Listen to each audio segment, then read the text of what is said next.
Bonjour, enchanté. Moi c'est Fumi. Dans ce podcast, je parle d'environnement, d'art, d'histoire, de faits de société. Bref, ça dépend quoi. Si vous êtes là, c'est que vous êtes avec Fumi et que ça dépend aussi de vous. C'est parti.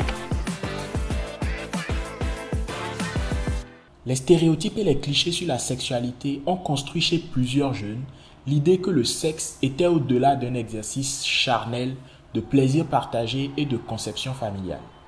Pour beaucoup, le développement d'une performance sexuelle à toute épreuve est la preuve même d'une sexualité en bon état.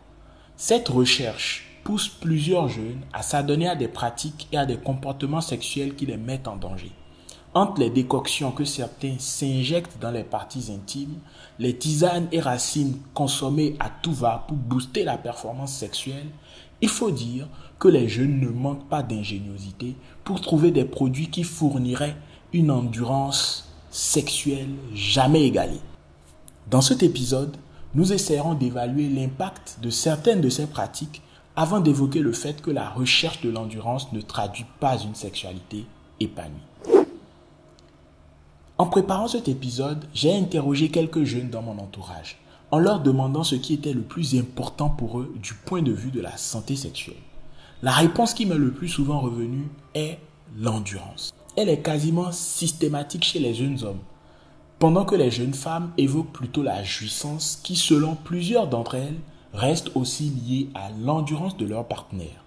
Il est clair que ces réponses traduisent d'évidentes lacunes en éducation sexuelle, puisque de nombreuses études prouvent que la jouissance et le plaisir sexuel ne se mesurent qu'à l'aune de chacun des partenaires concernés.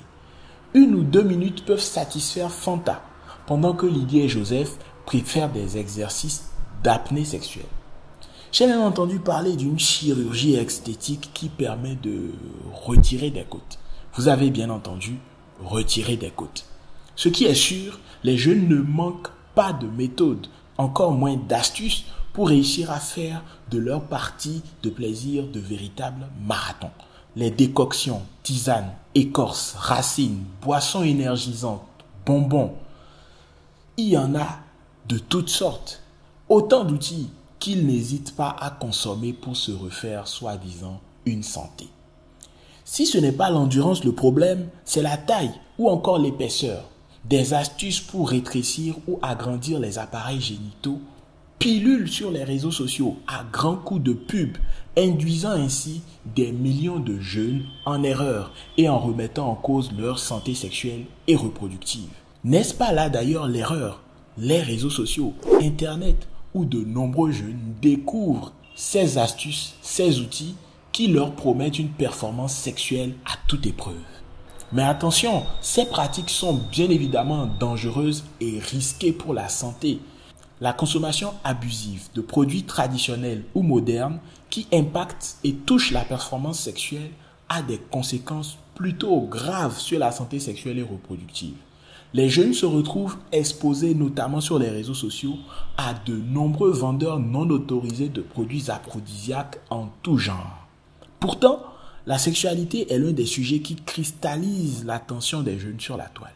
Et bon nombre de créateurs de contenu l'ont compris en s'improvisant spécialistes et experts en matière de santé sexuelle et reproductive.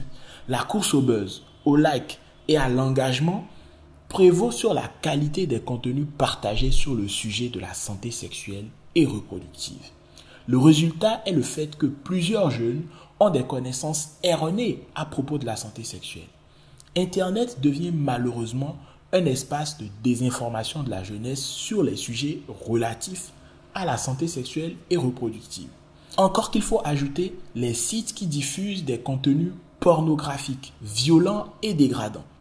Ces contenus créent malheureusement chez les jeunes une vision d'un sexe endurant et guidé par la performance et la violence. Les difficultés à réguler tous ces paramètres renforcent la vulnérabilité des jeunes sur les espaces digitaux. Il faut même dire que la planification familiale est régulièrement attaquée sur ces espaces, qui découragent fortement l'usage de méthodes contraceptives comme le préservatif. Pourtant, Internet peut être un véritable instrument d'éducation à la santé sexuelle et reproductive. Il ne faut pas oublier que le pouvoir d'Internet n'est pas négligeable. S'il permet, malheureusement, de propager autant d'informations erronées autour de la sexualité, il faut dire que c'est également un formidable outil de promotion et d'éducation à la sexualité. Et ce, même malgré la crise de confiance entre la jeunesse et Internet. On en a pour preuve l'impact concret généré grâce aux campagnes menées par des jeunes et des acteurs de la santé sexuelle et reproductive.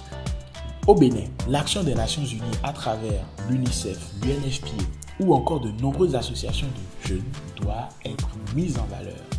Il faut donc dire que la planification familiale et l'éducation à la santé sexuelle doivent prendre plus de place sur Internet, mais de façon positive. Il faut que les jeunes puissent découvrir, comprendre que la question de l'endurance et de la performance sexuelle n'est pas le point culminant de l'éducation sexuelle et reproductive. Et vous, pensez-vous qu'Internet peut être un espace où les jeunes apprennent à s'épanouir sexuellement sans pour autant être exposés à la désinformation autour des questions de santé sexuelle et reproductive? Nous sommes tout oui. C'était Fumi. À très vite.